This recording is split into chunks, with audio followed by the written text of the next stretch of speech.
Good morning. All right, we're going to start off with the code breaker. Let's see if you can break the code based on the previous lesson's vocabulary. So if you can fill in the blanks, go ahead and type it in the chat. And I would give the students probably about 30 to 90 seconds to go ahead and complete that. And then we're going to move on. So today we are learning to solve one-step equations using inverse operations, and I know that you got it when I can solve 3 or 4 equations accurately using inverse operations. So today's topic is SOL 613 equations, and we're solving one-step equations. So the big question today is, how do I solve one-step equations? That's where we're going to hang our hat on. So what is the big question? How do I solve one-step equations? I solve one-step equations by 1, I have to locate or find that variable. 2, I have to find the operation happening to the variable. What's going on? Am I adding, subtracting, multiplying, or dividing that variable? 3, whatever's happening to the variable, I'm going to do the inverse or the opposite operation on both sides of the equal sign. And 4, I'm going to check the solution. So how do I solve one-step equations? 1, locate the variable. 2, find the operation happening to the variable. 3, use the inverse operation on both sides of the equal sign to solve. And 4, check for the solution. So let's just see how this works. For example, we have n minus 8 is equal to 6. N minus 8 is equal to 6. So step 1 tells us to locate that variable. And so when we're looking for that variable, we're looking for the letter or symbol that is unknown.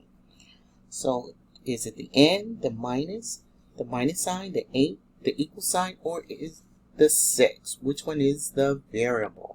And I want you to go ahead using that sentence frame. Let me go ahead and put that in. Blank is the variable because, go ahead and type that in, fill in that sentence frame. And I would give them about 30 to 45 seconds to complete that. So if you said that n is the variable, you are correct. So we have n minus 8 is equal to 6, and n is our variable. Step 2, we have to locate the variable, and n is our variable because it is an unknown number. Step 2, we're going to find the operation that is happening to the variable. What are we doing to that variable? Are we adding, subtracting, multiplying, or dividing that variable? And by what? What is our constant? So first, we're going to find that operator. 2, we're going to find that constant.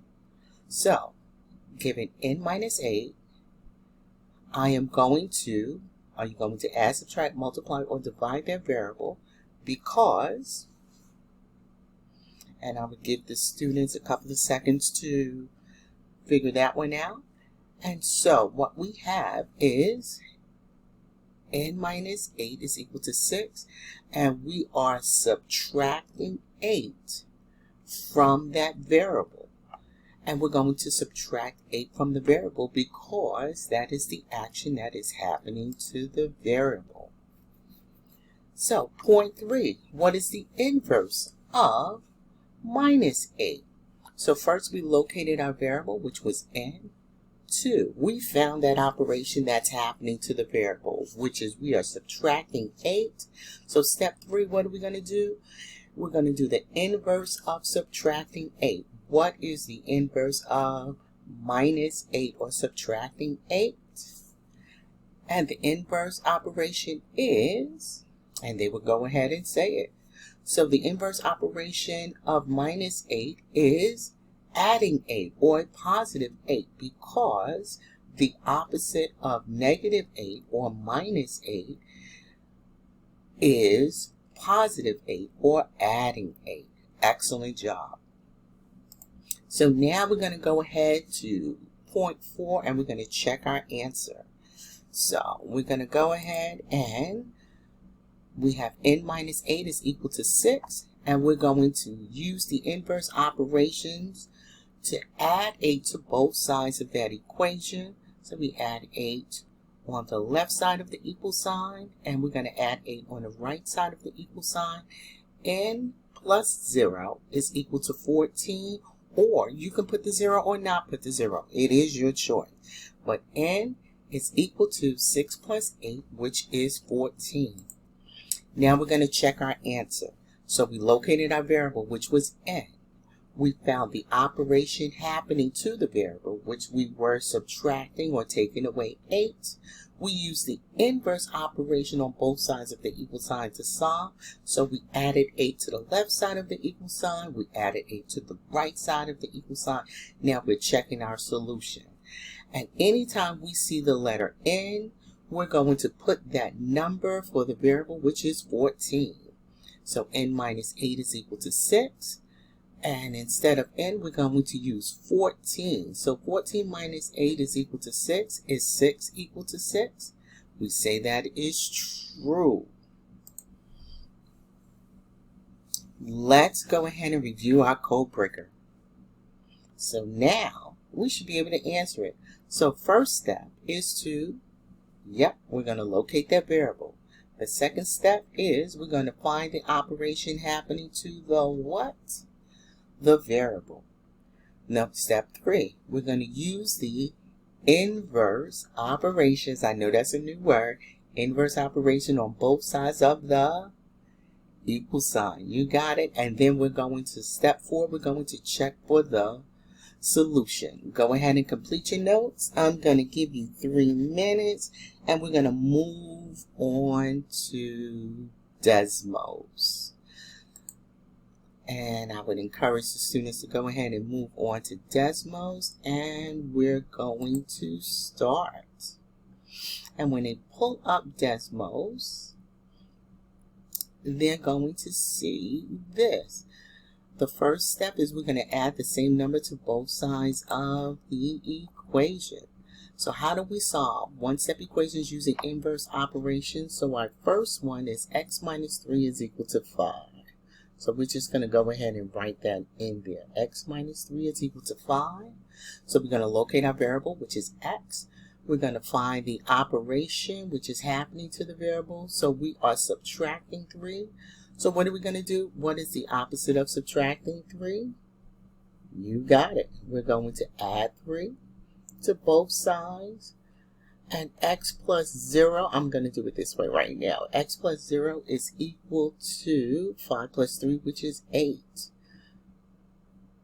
So x is equal to 8, and then we're going to check our solution. Anytime we see that x, we're going to put in that 8. So we have 8 minus 3 is equal to 5. And 8 minus 3 is what? 5.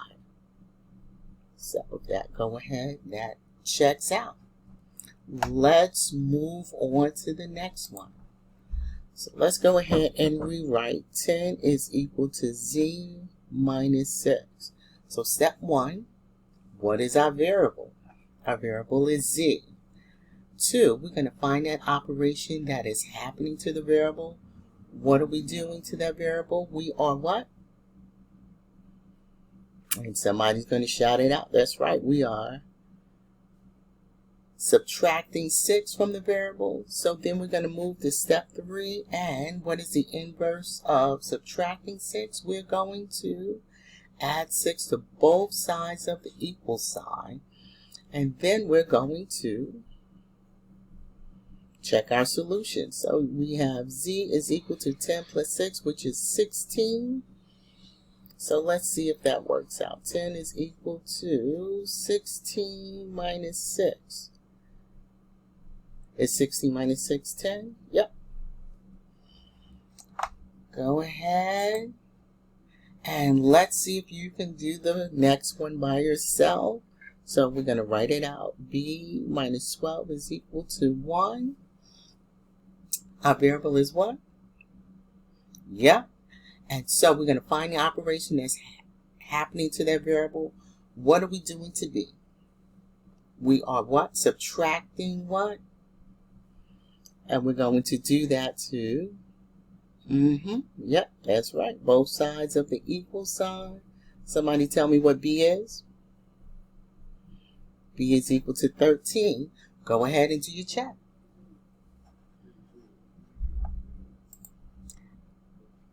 All right, so this one I want you to go ahead and do by yourselves. And I would let the students do the last one by themselves. I would check their progress, see if they needed some extra help and some practice. And if they don't, they would do the exit ticket. And then after that would be their independent practice. And so I would certainly have a list of problems, probably about 10 problems for the students to go ahead and practice. And so the last thing I have to do is to differentiate opportunities for independent practice. So my tier 1s are automatically going to get it.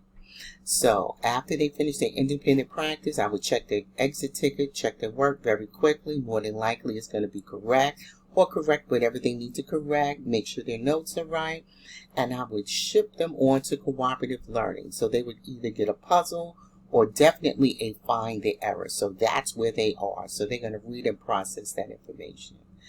My tier 2, I'm going to look at a little bit more closely because I want to correct whatever misconceptions that they have. I definitely want to watch their exit ticket. And once they're done, their exit ticket and their independent practice, I want to go ahead and move them to just a little bit more practice, make sure that they get their mastery down. So they would have either task cards or probably a maze. So my tier 3, this is where I'm going to have to work. So they're going to work on processes because a lot of times they see it, they hear it, and for them it's putting it all together. So we're going to focus on the vocabulary, make sure that vocabulary is down. We're going to pair our tier 2s with our tier 3s as they continue to move towards the practice. Definitely check their exit tickets. If the exit tickets look a little rough, then we'll go ahead and give them a couple of more and reassess and see how things are going there. How am I going to ensure the IEP goals? In Desmos. Desmos has a calculator. So I can go ahead and turn on and off the calculator. So that's what I would definitely use with Desmos, or I would just give them the website so they can use that Desmos calculator. Reading, I'm focusing on vocabulary. I'm focusing on read alouds and making sure that the students get notes. And their notes, I would have something such that it reads it aloud, such as Peer Deck. And so those are the things that I would do.